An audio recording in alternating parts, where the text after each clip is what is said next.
This is Dr. Mo, just so you know, US Canadian board certified periodontist. It's been quite a few days since I posted a case. Was busy with the work and travel, and then we had that TED Talk thing going on as well. So it was quite busy. Just traveled back after I think 15 hours drive or something. So, but I think would have to start taking the flights again. I was avoiding the flights due to COVID, was driving, but I think it's time we go back to flights. Anyhow, so this was just one of the cases that I did quite recently, and I liked the case, so I thought, I'll just share it with you. Now, one thing you need to understand is when you're working in certain parts of Canada, let's say northern Alberta, northern BC, then you need to be able to do a lot of stuff in short appointments. And this case is an example of that. So in this particular case, the tooth was extracted. You're looking at tooth number 24. So this was extracted about, I think, 3 months close to that ago. And then patient comes in. So we take the scan. The CBCT shows that there is good enough bone in this part, the crestal part. And even if you look at the picture, which I'll talk about, you can see that looks like there is good bone, but there wasn't enough bone in the mid to apical part. So if you really watch closely, you can see there is a divot like this, if you will.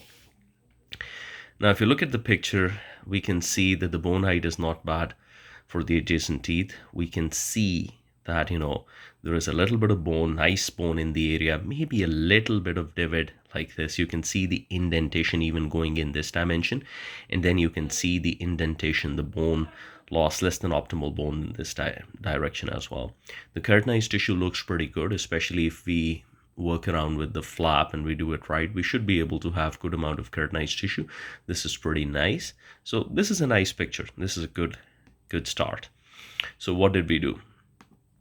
We open up the area and we place an implant, and we see the bone is pretty nice in this area. In the next image, you will see the buccolingual. Like I say in most of my videos, and this has changed, to be honest, I'll be honest, it wasn't the way I used to think when placing implants. Previously, I think maybe 6 months ago, a year ago, my thought process was very similar to which everybody or most of the people are doing in the world right now, which is to have about 1.5 millimeter of bone on the buccal of the implant. Or they say there are evidence where they pick the one where they say that there should be about 3 millimeters to 4 millimeters of bone and soft tissue combined on the buccal.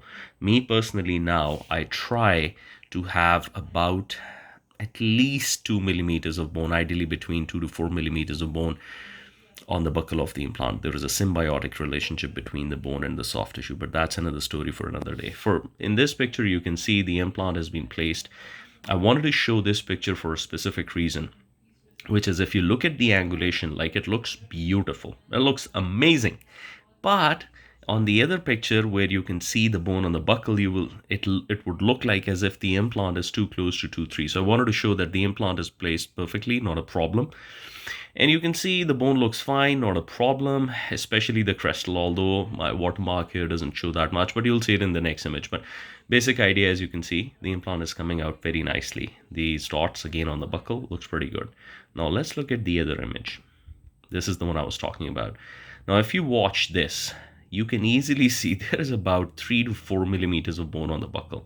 So this looks pretty good, looks really good.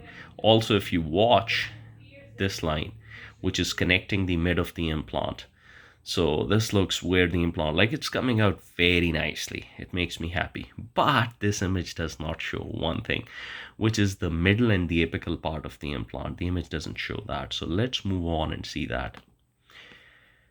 This is what I'm talking about. So now you get a feel, and now you know why I've raised a relatively bigger flap than, because if you don't raise a full enough flap, especially if you've not taken a scan, how can you see this part? And this is where you see that the implant is practically, this part is exposed.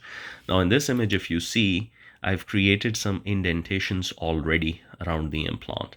Now, if somebody was to ask me again, from a board perspective, are these necessary decortications? Yes, I know the papers in the, especially in the favor and against Rompen and all those papers, but like, if somebody's to argue in maxilla, you can get away without it, but okay, fine. So you see the decortications. The implant has already been placed. Now, what we will do is we will put a lot of bone in this area. We'll put a resorbable membrane. I typically, most of the times, I put the membrane first, and then I put the bone because secure my membrane. This is a really nice picture, and interestingly, as I'm looking at this screen, the picture, and I'm also looking at my mobile, I can see the difference.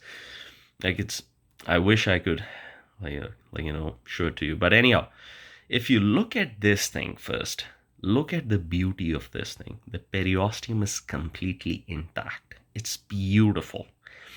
That tells me I've not released the periosteum yet. That when I release this periosteum, I can easily, like, it's so sleek. There is no, fibers or remnants of periosteum. The flap has been raised such nicely that you can see it's shining. The periosteum, you can see it's beautiful. Makes me happy. Now, if you watch closely, you can see that something is here, which is basically to secure the membrane. The other thing is, watch this big sausage, if you will, or if you will, I don't know. The area is so much packed with the bone, and then I will pull it up and I will secure it here, and I'll put another piece of membrane on top of it just to make sure that it's completely covered. But you get the idea. Like, there's so much bone. If you put a probe from here all the way here, it's about 5 to 7 millimeters of bone in this area. And I know fully that, so on the top we have about 3-4 millimeters of bone. This is where I've added about 5 to 7 millimeters of bone in this direction, because I know fully during healing, even if 3 millimeters is taken, half is taken away, I still have a ton of bone on the buccal of the implant, which will help with the long-term success. Not talking about survival, success. Let's move on. And this is the primary closure. Looks beautiful, looks amazing. I really like the shoestring. It's primary closure. If you really watch closely, look at this. You see the line? It's completely closed. And look at the bulk here. Do you see the bulk here? It's massive. It's really massive. So looks beautiful. This was a nice case. The video is a little longer than I wanted it to be, but I apologize. Just woke up after a long drive. Okay, that's pretty much it. Stay safe, everybody. Stay blessed. Stay awesome. This is Mo signing out. Take care. Bye.